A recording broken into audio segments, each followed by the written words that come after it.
All right, Shalom. First and foremost, we want to give all praises, honor, and glory to Yahweh, Bahashem, Yahweh Shai, Bahashem, Rachakwadash. Double honors to the apostles and those the great millstone, and peace and salutations to the elect. I got the Elder Yatazak here from GMS Dallas, and I'm the brother Aina from GMS Dallas, and we're just continuing this First Samuel series. The book of First Samuel's, and up until this point, we've learned a lot about the history of the inception of us as a nation, as far as the kings are concerned. The book of Samuel talks about Samuel the prophet's lifetime and leading up into King Saul being anointed king, and now we're reading about some of the tribulations that David had faced, and the last lesson that we did, going into chapter 20, just talking about how Jonathan, who was Saul's son, and David basically, coming to that understanding that they were no longer going to be able to really bond and really be friends and brethren, because Jonathan's father Saul wanted to kill David. And so continuing in this chapter 21, I'm going to go ahead and present my screen. This is just showing you even more tribulations that David had to face, and when we read these stories, it should comfort us, man, because basically these are similar things that we may have to face, in the times to come, in the times of tribulation. Actually, let me get this quick precept that came to mind. 2nd Ezra 16 and verse 70 before we get started. This is 2nd Ezra chapter 16 verse 70. It says, for there shall be in every place and in the next cities a great insurrection upon those that fear Yahweh Bashem Yahweh Shai. You see, and this is prophecy that is going to come to pass when all hell breaks loose, as we say all the time, during the time of Jacob's trouble, which we're coming into now, and is going to peak to the point where the men that have been on the highways and byways are going to be persecuted on a higher level. And right now, our faith is being built up to the point where we can handle that. Okay, and so we should be able to relate to this, these tribulations that David was facing. Okay. So without further ado, we'll go and get started. 1 Samuel chapter 21, verse 1, it says, and then came David to Nob, to Ahimelech the priest. Now I wanted to get that word Ahimelech real quick in the Hebrew. Ahimelech, which is Achia Malak. It's a compound word. So we say Shalom Ach. Well, that's talking about, when we say Shalom Ach, that's saying peace, brother. Ach is brother. And then Achia is my brother.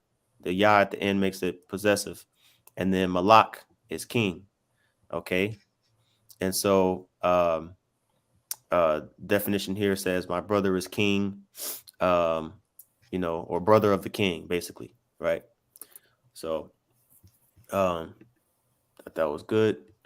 Continuing on, it says, and Ahimelech was afraid at the meeting of David, and said unto him, why art thou alone, and no man with thee? Now, Ahimelech didn't know why, David was there, but he knew that David was a mighty man, because he was known to have slain Goliath and to be a part of Saul's house and eat at Saul's table. So David said in verse 2, and David said unto Ahimelech the priest, the king hath commanded me a business, and hath said unto me, let no man know anything of the business whereabout I send thee. So basically, David had told Ahimelech,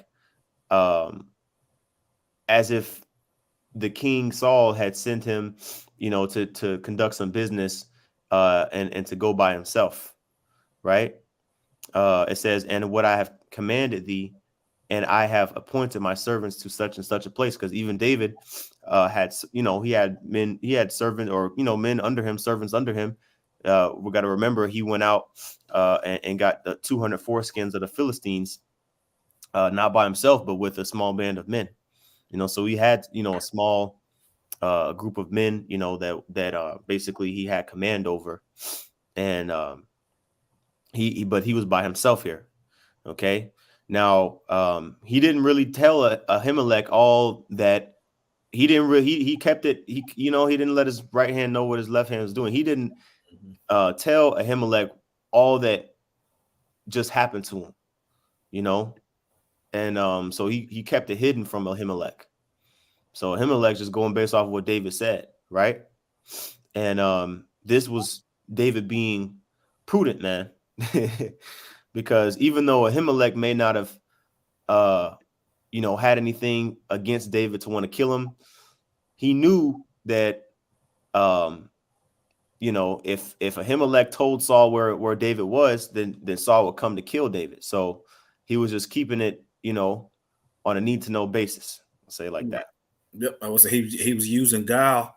He was using guile, but still being in order under the circumstances. Mm-hmm.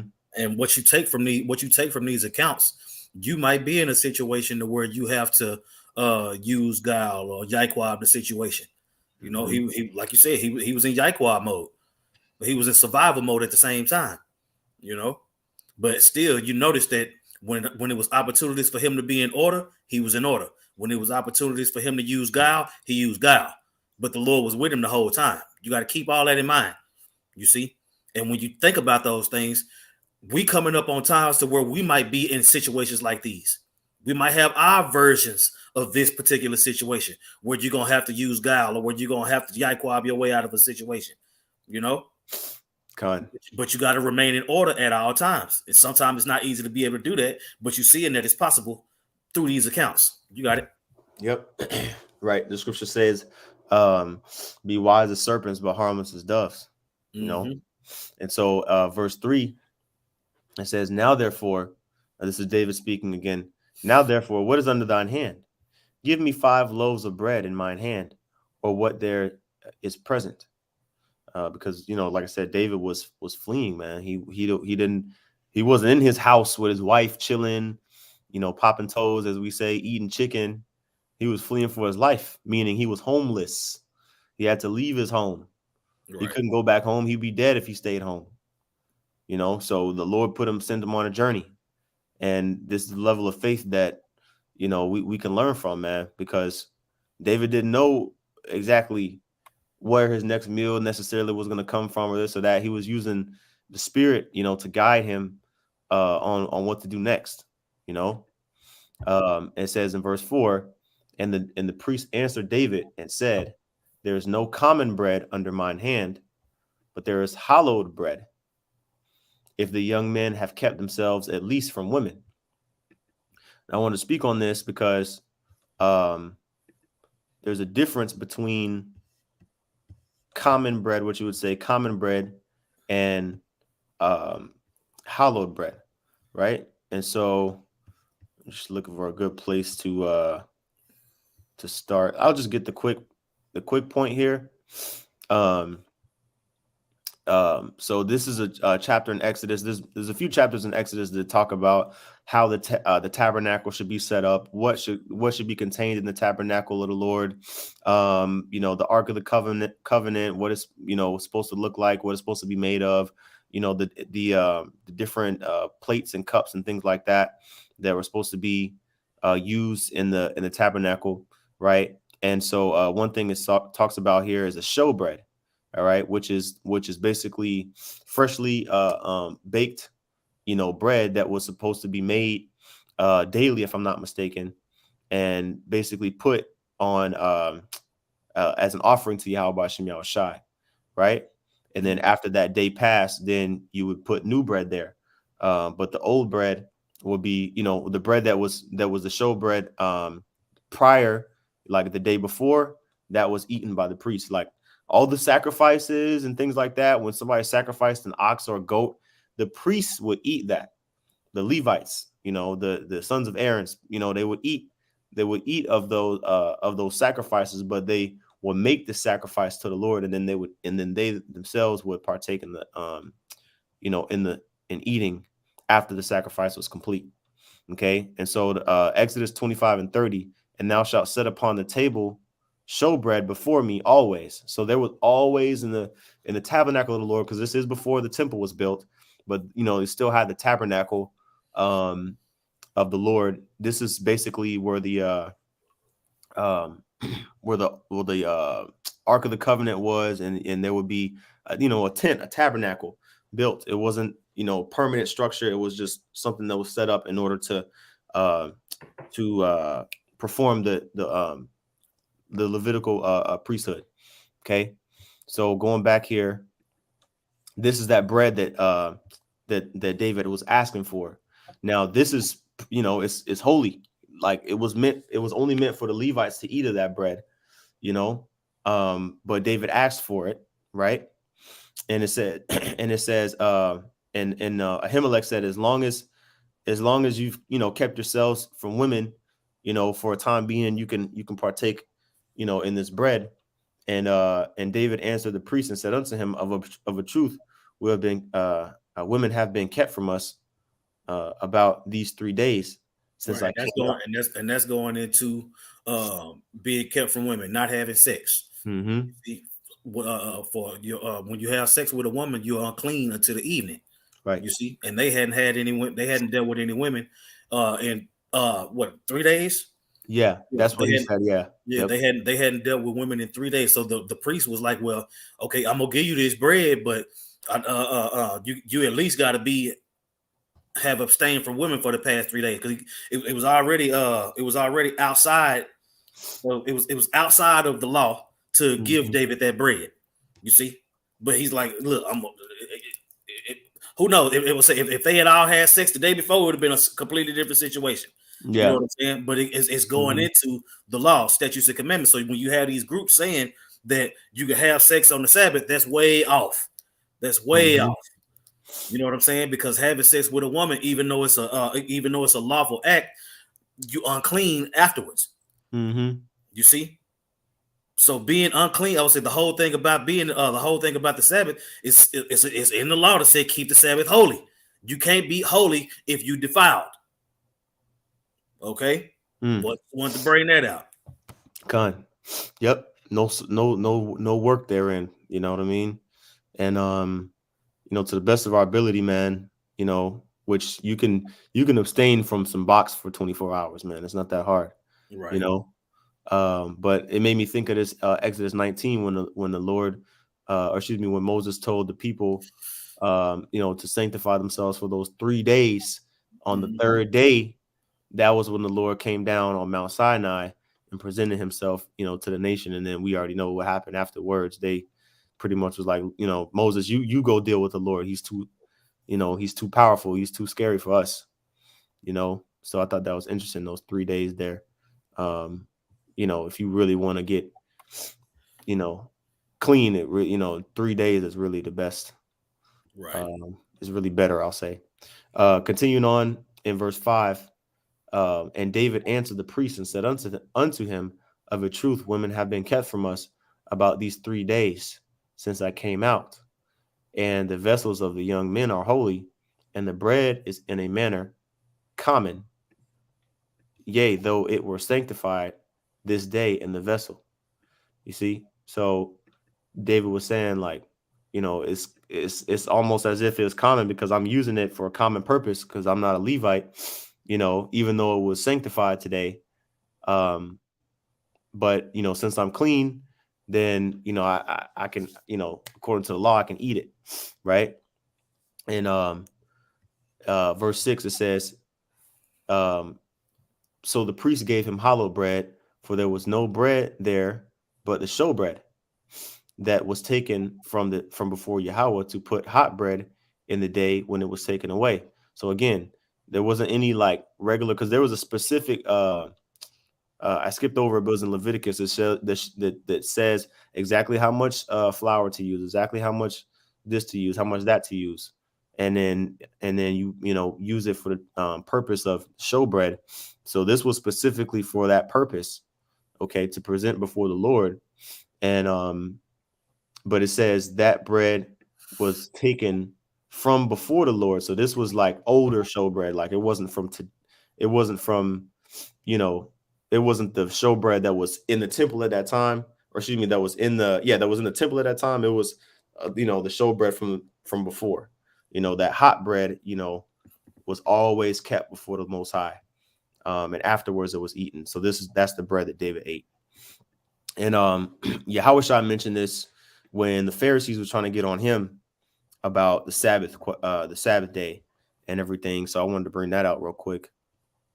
In Matthew 12 and 1, it says, and at that time, Yahushua went on the Sabbath day through the corn, and his disciples were an hungered and began to pluck the ears of corn and to eat.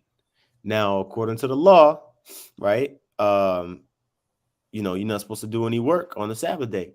So it takes, you know, work to pluck the ears off of corn. They basically were gleaning on the Sabbath, right? And the Pharisees saw it and and said to Yahushua, behold, thy disciples do that which is not lawful to do on the Sabbath day. So they were trying to find occasion against you know, Yahushua and his disciples. And Yahushua said unto them, have ye not read what David did when he was an hungered, and they that were with him, how he entered into the house of the Most High and did eat the showbread, which was not lawful for him to eat, neither for them which were with him, but only for the priests? Yeah, so Yahushua mentioned this same instance right here. You know, he mentioned the same instance right here and said that it wasn't lawful for him to eat that bread. Okay. But the point that Yahushua made is verse 6 and verse actually no, I'm sorry, verse 8. It says, for the Son of Man is Lord even of the Sabbath day. You know, and that shows you that the Spirit supersedes the law, man, because you know, ultimately the Lord was having mercy on David by not allowing him to be put to death, you know, and the scriptures say that mercy rejoiceth over judgment. So, you know, we have a certain amount of grace to operate in, you know, and sometimes the Lord, you know, he'll make it to where it may not look like, according to the technicalities of the law, like we 100%, you know, like David, for example, you know, it looked like he kind of broke the law a little bit, you know what I'm saying? And Yahushua said that. He was like, didn't you read in the scriptures? But David received mercy. David it wasn't accounted unto him as a sin. Okay. I'll say it like that. It wasn't accounted unto him as a sin, even though it's not lawful for him to eat that showbread. Okay, because it's supposed to be for the priests. So Right. just wanted And to bring it out. think about it like this: when King David was going through that, the Lord still had plans for him, so he worked situations out to where he was able to maneuver. Like you said, the spirit supersedes the law.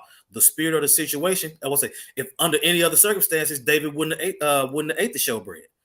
You see, but in this situation, he was on the run. He had a whole lot of different things going. You see, this is all in the process of him going to be king one day, but he had to go through these different trials and tribulations. You see, and when he needed to lean on the Heavenly Father, he did. You see, and in return, whenever David leaned on the Heavenly Father, he rewarded him by manipulating those types of situations. Mm-hmm. You see, just like the Lord said, you're gonna leave. If you got one ox, it will say, if you got one ox that land in the ditch on the Sabbath, you're not gonna get it out. That's your livelihood. You see, fast forward to today. We tell us, look, some days you're gonna have to work on the Sabbath. Yep. You see, some days you're gonna have to work on the Sabbath because you can't miss 1 week. You can't miss one day out of every week in a month. That's gonna make your attendance bad. So you know what I'm saying? It's the spirit of the situation. And then in these situations where you have to use guile or these different things, You ask for forgiveness if you go off. You see, we always say when we do have to work on the Sabbath, we ask for forgiveness. Lord, have mercy on me. I had to work today. He already knows. You see, but having that relationship and having that dialogue with Yahweh Shem Yahweh Shai is the most important thing. You see, it's just like how we tell, brothers. If your car, if your car break down, you just gonna sit there for a whole 24 hours before you call somebody to come help? Nah, man. That's what I'm saying. It's the spirit of the situation, and that was the disconnect between the Lord and the wicked scribes and Pharisees that was coming up against him. Go ahead. Kind. I should have really read this because Yahweh Shai built upon that first example by saying in verse 5 in Matthew 12:5, it says, "Or have you not read in the law how that on the Sabbath days the priests in the temple profane the Sabbath and are blameless?" Now they profane the Sabbath because you're not supposed to kindle a fire on the Sabbath. You know, you're not supposed to do any work on the Sabbath. But really, the priests are going in, doing the sacrifices, making the bread, doing this, doing that, right, on the Sabbath day, because the Lord said you got to keep the showbread before me at all times. You got to, sacrifices are done on the Sabbath day. You see, and so it says they're blameless. So he was saying, look, man, David was blameless. The priests are blameless when they do the sacrifice on the Sabbath. Okay. And you trying to tell Yahweh Shai was saying, you trying to tell us that we not blameless, just for getting some corn, so it's spiritual, man. Continuing on in verse 7, it says, "Now a certain man of the servants of Saul was there that day, detained before Yahweh B'Shem Shai, and his name was Doeg, an Edomite, the chiefest of the herdmen that belonged to Saul." So now we got to break down the Edomite thing. This is incorrectly translated. It should be, when you go into the Hebrew, first of all, let's get that dude Doeg real quick. Where we at? Doeg. The Hebrew word is da'awag, fearing. Now it says, outline of biblical usage down here. It says an Edomite, chief of Saul's herdmen. Now he was not an Edomite. Okay, this is a clerical error. And when you go into the Hebrew for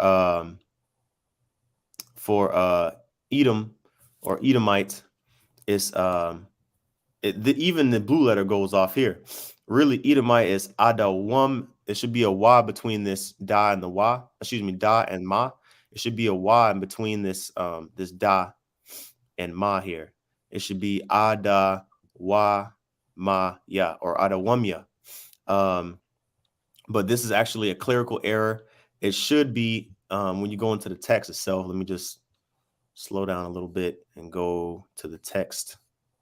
So this is the verse here. Where we at?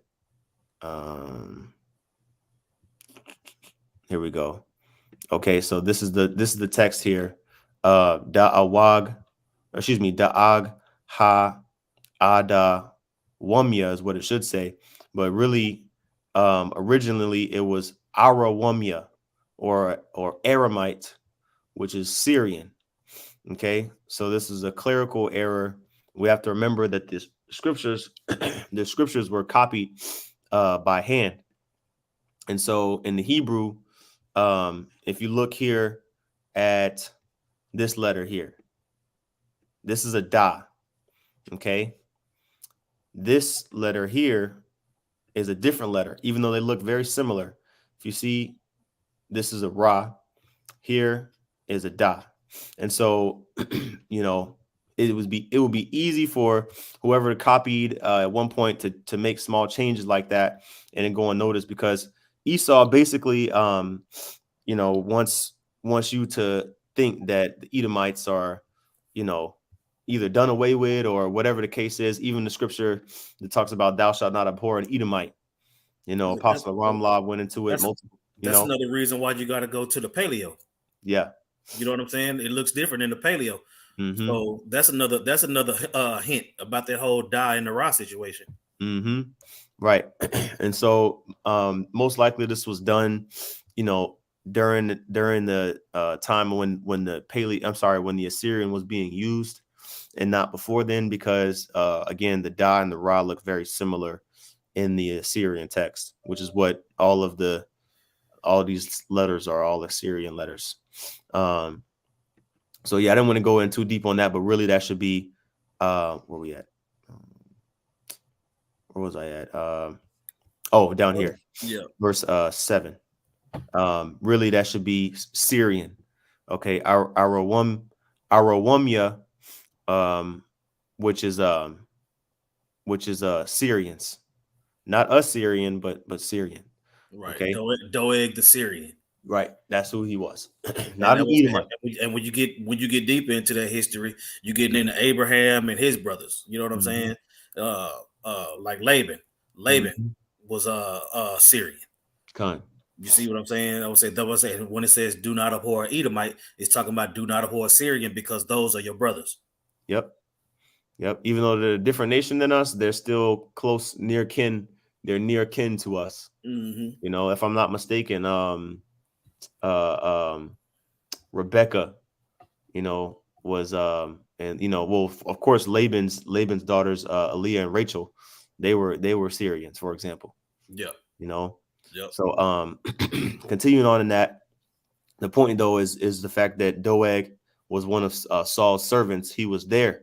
He was there, at Nob, which, one thing I didn't mention, which the Bridgeway commentary goes into this actually better. Talks about how Nob was the place that the priests basically resided in. And since Shiloh, since the destruction of Shiloh, which we actually read about, when the Ark of the Covenant was taken, you know, basically, Nob had become the city of the priests. Okay, even though eventually Shiloh was eventually rebuilt, at the time Nob, that was where the priests resided instead of Shiloh, where Samuel grew up and where Eli preached at. Okay, I'm sorry, not Eli preached, but where Eli served at. So continuing on here, First Samuel 2. I'm sorry, 1 Samuel 21 and verse 8. It says, "And Daniel said unto Ahimelech, and is there not here under thine hand spear or sword? For I have neither brought my sword nor my weapons with me, because the king's business required haste." So he's supplanting again and saying that he needs some weapons to Ahimelech. Like, hey, y'all got any weapons here? Like, I wasn't able to bring my sword with me because I had to run quick. Do you have anything I can use? Um, and the priest said, "The sword of Goliath the Philistine, whom thou slewest in the valley of Elah, behold, it is here, wrapped in a cloth behind the ephod. If thou wilt take that, take it, for there is no other save that here." And David said, "There is none like that. Give it to me." So, out of all weapons, just so happened to have the sword of Goliath there, which is, it wasn't a coincidence, man. The Lord basically had it to where that was the only weapon that was there. Okay. And Ahimelech gave it to David, and it says, "And David arose and fled that day for fear of Saul, and went to Achish, the king of Gath." So David was constantly on the run, man. He was circumspect. Well, that reminds me of Ephesians. Get that circumspect scripture. Mm-hmm. 5. I would say in this account of David being on the run, when the Lord put Satan on David for him to sin, number in Israel, he one of the options of punishment was to be on the run again, and he was like, "Nah, man." He he turned that one down because he had been through that already. you know, and it was very intense, you know. And as we continue to read, you're gonna see that it's ratcheted up more and more and more. You see? Yep. See here. I want to say that was his version of Jacob's trouble. You know what I'm saying? Mm-hmm. him Yep. being Jacob, if you can receive it. You know? Con. I Con. want to say Con. Jacob wrestled an angel for his blessing. This is part of what David had to do to be king. Yep. You got it. Yep. It says Ephesians 5:15. See then that you walk circumspectly, not as fools, but as wise, redeeming the time because the days are evil. So we're commanded to walk with our head on a swivel, so to speak, looking around our surroundings. David was being circumspect, and he noticed that this dude Doeg, this Syrian Doeg, he was there, and he was like, "Man, this dude, I know he's gonna tell Saul." Mm-hmm. You see, so David was on a high level of thinking critically. He was a quick thinker, because a lot of people would just look at him and be like, "Man, I hope he didn't see me," or "Man, Right. hope he don't tell Saul." You know, no, he was circumspect, and he took the plan of action that was necessary, and he got up out of there. You know, the same day he came, he got up out of there, got his food, got a weapon, and then got up out of there and went to Achish, the king of Gath, which was I believe a city in a Canaanite city, Philistines, Salakia, Mm-hmm. right? And the servants of Achish said unto him, "Is not this David, the king of the land? Did they not sing one to another of him in dances, saying, Saul hath slain his thousands, and David his 10,000s?" Right? So Achish, who was a Philistine, was like, "Man, this is the same guy that killed Goliath, and they making songs about this guy, and you know, basically, y'all trying to let him in the, y'all trying to, y'all trying to be friends with this guy, be in league with this guy. Is this the same David y'all talking about here?" Right? And David, verse 12, and David laid up these words in his heart and was so afraid of Achish, the king of Gath, because David personally had killed 200 Philistine, or I got whatever he needed to do, kill him or whatever, to get those foreskins, okay, for Saul's hand and Saul's daughter's hand in marriage. So he like, "Man, I know this dude Achish, who was a Philistine himself. I already know he's gonna kill me, Right. But he didn't really have nowhere to go, right? And so there's another thing about being wise as a serpent.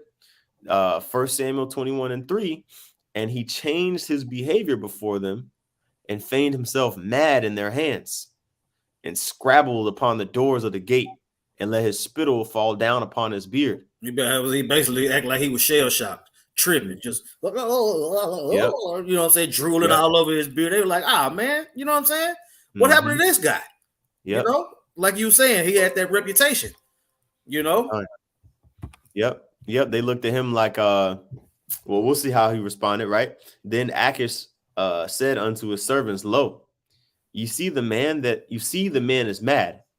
Wherefore then have ye brought him to me? Have I need of madmen, that ye have brought this fellow to play the madman in my presence? Shall this fellow come into my house? So Achish was like, "Man, what's the point of killing this dude? He's a bug out. Nobody really wants to put a mentally ill person to death. You know what I mean? You kind of have pity on him." So, but David was on a high. He was able to improvise, man. mm-hmm. He was able to adjust.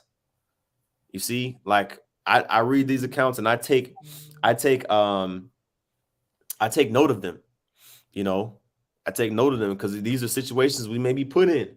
We may, like, who knows, but the scriptures say that all scripture is profitable for doctrine and exhortation, man. So this is, hey, we talking about King David here, man. You got to get it. You got to get it you got to get it however you can. Like, in times to come when you fleeing for your life, hopefully this brings a little bit more volume to the Psalms, that we read. That was a whole lot of supplanting going Mm-hmm. on to get David to the to be king. Mm-hmm. You see, it started. It started when he was a young man. Now he's been in the army. He's been married. He's all these different things. As he grows older, this is his walk. You see, it introduced Mm-hmm. David as a stripling. Now you're getting into him, getting into the army, being in the wars, doing all the fighting, coming up in the ranks. You see, rising, then so-called falling in, rising again. You Mm-hmm. see, kind of sounds like this whole Son of God scenario, right? You can equate your walk to David's. You see, you're gonna have your own version of it, but that's what I'm saying. We are all in our walk as a rising and falling on our way to the kingdom. Go ahead. Mm-hmm. Yep. Let me see here. You know what? I'm gonna just continue reading. I was just going over the Bible commentary, but I'm gonna keep reading here. First Samuel 22:1. David therefore departed thence and escaped to the cave Adullam. Let me look up this word and see what it means. And that's another thing, man. The Jake try to plan the end of the world. No. It's gonna be boom, boom, boom, boom, boom. You see, not getting comfortable in one spot. You see, David was in David's walk up to being king of Israel. It was not an easy road. You see, he was constantly on the move. He had all these different things going. You see, that's an example of what we got forward to look to. It ain't gonna be no cake while he's in the straight gate like a motherfucker right now. This is David's version of the straight gate. Okay? Put yourself in here. You see?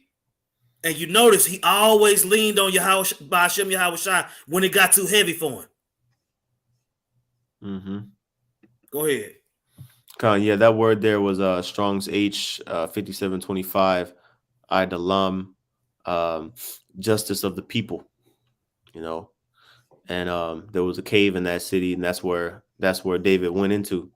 He was in distress. He had a small band of men with him, and it says in verse 2, and everyone that was in distress.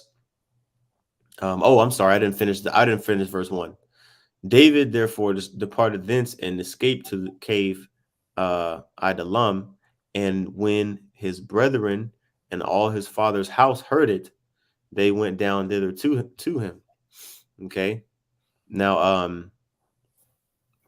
man, that shows you that they supported David, man. David, which means beloved, he was very loved amongst those that were in the spirit, and it says in verse 2, and everyone that was in distress and everyone that was in debt and everyone that was discontented gathered themselves unto him, and he became a captain over them, and there were with him about 400 men. So this is the foundation of the house of David here, man. We are we're us talking about the men that are on the highways and byways prophesying his word and sincerity and truth. We're in distress. The apostles during the time of Yahushua, or disciples, I'll say, that later became the apostles. They were under distress and persecuted unto death. They may have been in debt, and but they stayed together, man. This is that foundation of the house of David that we're reading about now. Okay.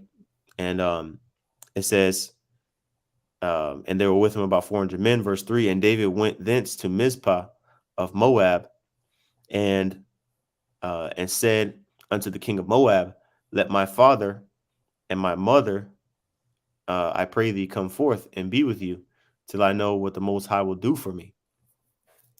And he brought them before the king of Moab, and they dwelt with him all the while that David was in the hold. So, David feared that Saul would maybe come for for his mother or for his father. So he put them over there, with the Moabites. And verse 5, it says, and the prophet Gad said unto David, abide not in the hold. And that hold is talking about that the cave that's mentioned in verse 1. So the prophet Gad said unto David, abide not in the hold, depart and get thee into the land of Judah. Then David departed and came into the forest of Hareth. Okay, so he basically he moved around from where he was at, right? And the prophet of the Lord came in and told him where to go. Mm-hmm. Okay, I would say another indication the Lord was dealing with him, man. Mm-hmm. You see, it's also when you think about when Paul was in prison and he was getting ready to go to Jerusalem, then get ready to go to Rome. When you read Yahushua is dealing with Paul to the point where he said, "Look, I'm gonna get you to the next destination, pretty much." You know what I'm Mm-hmm. saying? And that's what Paul used his Roman citizenship. He was doing everything he could. He was doing everything he could to survive that trip. You know what I'm saying? But I can't think of what the precept is. But the Lord told him, look, I'm with you. Mm-hmm. Putting words in his mouth, the whole thing. Did the same thing Mm-hmm. with David. Will do the same thing with us. You see? And obedience is what's going to bring that relationship closer together. Go ahead. Con. All right, continuing on in 1 Samuel 22:6. Now, and when Saul heard that David was discovered and the men that were with him, now Saul abode in Gibeah under a tree in Ramah, having a spear in his hand, and all his servants were standing about him. Uh, then Saul said unto his servants that stood about him, hear now, ye Benjamites, will the son of Jesse give every one of you fields and vineyards, and make you all captains of thousands and captains of hundreds, that all of you have conspired against me? And there is none that showeth me that my son hath made a league with the son of Jesse. And there is none of you that is sorry for me, or showeth unto me that my son hath stirred up my servant against me, to lie in wait as at this day. He giving the pep talk. Yeah. He giving the speech. Yeah, he giving the speech. David ain't finna give y'all a lot of things that I can give y'all. Mm-hmm. Yet y'all, I need y'all to get in order. Type of deal. Go ahead. Mm-hmm. Guilt tripping them, basically telling them like, look, man, yo, whose side are y'all on, man? Y'all guys ain't even y'all ain't nobody telling me where David is, man. Y'all know I'm looking for David. Y'all know I'm trying to get at this dude. Like y'all ain't nobody telling me the stuff that I'm finding out on my own. What aren't y'all supposed to be my dudes? You know what I mean? And in verse 9, it says, then Doeg the Edomite, which was set over the servants of Saul, and said, I saw the son of Jesse coming to Nob, to Ahimelech, the son of Ahitub. And he inquired of Yahweh for him, and gave him victuals, and gave him the sword of Goliath, the Philistine. Now, did Doeg just immediately, as soon as he's seen David, um, tell Saul this? No, Saul made an exclamation like, yo, man, like, what's up with what's up? Like, you know what I'm saying? Like, we're ain't nobody reporting in nothing. He seeing Saul finna get to tripping. Yeah. So Doeg was like, well, shit, I did see David a few days back over there in the city of Nob, right? And it says, then the king sent to call Ahimelech the priest, the son of Ahitub, and all his father's house, the priests that were in Nob. And they came, all of them, to the king. So these were all sons of Aaron, um, that were required to leave from that city to go to, I think, where we say he was at, Ramah. Yeah. And so, or Gibeah. under a tree in Ramah. So it says, let me see here. And he inquired, oh, I'm sorry, verse verse 12. It says, and Saul said, hear now, thou son of Ahitub. And he answered, here I am, my lord. And Saul said unto him, why have ye conspired against me, that thou and the son of Jesse, and that thou hast given him bread and a sword, and hast inquired of the Most High for him, that he should rise against me to lie in wait, as at this day? And Ahimelech answered the king and said, and who is so faithful among all thy servants as David, which is the king's son-in-law, and goeth at thy bidding, and is honorable in thine house? He like, shit, how I'm supposed to know? I was saying, how I'm supposed to know y'all got beef? Mm-hmm. You know what I'm saying? Mm-hmm. I helped him out because he's your son. What was I supposed to do? Mm-hmm. The priest. Mm-hmm. The priest said that, yeah. You Mm-hmm. know, he don't say he like how come on, bro. I don't say so. What I wasn't supposed to deal with him. First of all, first of all, you coming at me real hot. Mm-hmm. You know what I'm saying? Mm-hmm. I don't like all that bass in your voice, King. Man. Yep. And and it says in verse 15, then I did I then begin to inquire of the Most High for him? Be it far from me. Let not the king impute anything unto his servant. Yeah, because even though he did give him a sword and bread, like he was like, well, yeah, I mean, I didn't inquire of the Most High for him, you know. He just said that, he just gave him bread and a sword, and he says, be it far from me, let not the king impute anything unto his servant, nor to all the house of my father, for thy servant knew nothing of all this. Yeah, come Less on, or more. King. Don't break me up. You know what I'm saying? I thought I was helping. You got it. Right. Verse 16, and the king said, thou shalt surely die, Ahimelech, thou and all thy father's house.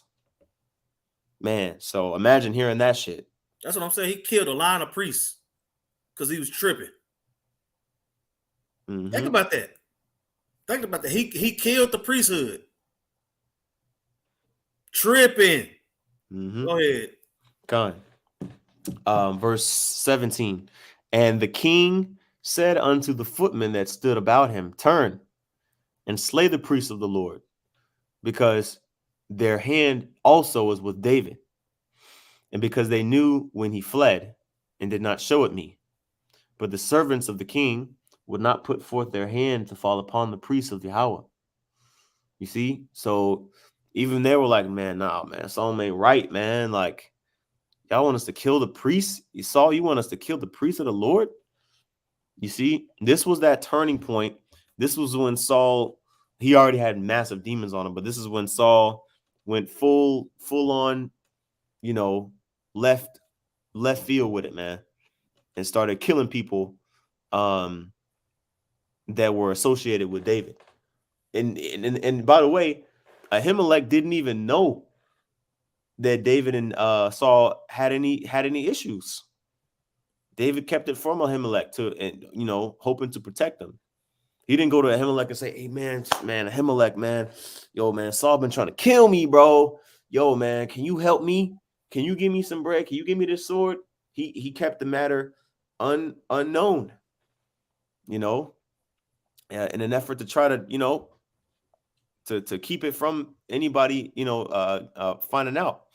But Saul still found out, and he still killed Ahimelech, even though Ahimelech didn't do nothing wrong, right? And it says, verse 18, and the king said to Doeg, turn thou and fall upon the priests. And Doeg, the Syrian, turned and fell upon the priests and slew on that day 85 persons that did wear a linen ephod. 45 priests. Yeah, no, 85. Yeah, 85. Yeah, 85. Yeah, 85 priests. Tripping. Go ahead. Right. And that wasn't enough. It says in verse 19, and Nob, the city of the priests, smote with the edge, smote he with the edge of the sword, both men and women, children and sucklings, and oxen and asses, and sheep with the edge of the sword. So they went way overboard, man. And because Ahimelech didn't do nothing to deserve death, but not only did they kill Ahimelech, they eliminated his entire seed in the whole earth. You Right. see, another Israelite did this, man. So you see, we're gonna start seeing how the Lord got so mad at Israel, man, because of the wickedness like this. Because the scriptures say, "Blood defiled the land." This was blood that was shed that didn't do nothing wrong, man. You see, so the land was defiled at this point, and it says, let me see here, verse 20, and the sons of Ahimelech, and one of the sons of Ahimelech, the son of Ahitub, named Abiathar, escaped and fled after David. And Abiathar showed David that Saul had slain the Lord's priest, Yahweh Bashem Yahshai's priest. Now, when you get that word Abiathar, Strong's H54, Abiathar, and says, my father is great. Abiathar. Okay. Um, so going back here, it says in verse 22, so he became of the house of David at that point, seeking refuge. And David said unto Abiathar, I knew it in that day when Doeg the Arab, the Syrian, was there, when that he would surely tell Saul, I have occasioned the death of all the persons of thy father's house. Abide thou with me, fear not, for he that seeketh my life seeketh thy life. I'll read that again. Fear not, for he that seeketh my life seeketh thy life, but with me thou shalt be in safeguard. And so, Yep. David, I would say the house of David was going to have mercy on certain members of the house of Saul. You see, and that clash is happening today. The house of Saul versus the house of David. We believe that we are of the house of David, fighting for the gospel. And other people think otherwise. But at the end of the day, it's all about what the scriptures say. He that believe on me, as the scripture has said, out of his belly shall flow rivers of living water. So when you run out of precepts, that's not living water. You see, when it goes from precept upon precept to just straight up hurling accusations and lying, then you know who the Lord's dealing with and who He's yep. not dealing with. You got anything else? That's I think that's pretty much it, Zaquan. Yeah, Okay, that's so pretty much it. we was able to cover 2 chapters, right? Yep, Con. And Proceed. the water to you, Akim, on the comment board with the precepts. Sorry, Salaki, we didn't get to get none. But Mm-hmm. yeah, I was actually yeah, we still at work. Yep. So with that, we want to give all praises to Yahweh Bahasham, Yahweh Shai Bahasham, Rakahak Wadash. Double honors to the apostles and elders at Great Millstone. Peace and blessings to the Akim teaching about the Mayim Wa'amat. That's a sincerity and truth. Shalom. Shalom. Yep. And brothers, two brothers put the same thing. Oh, is it still live? Let me make sure.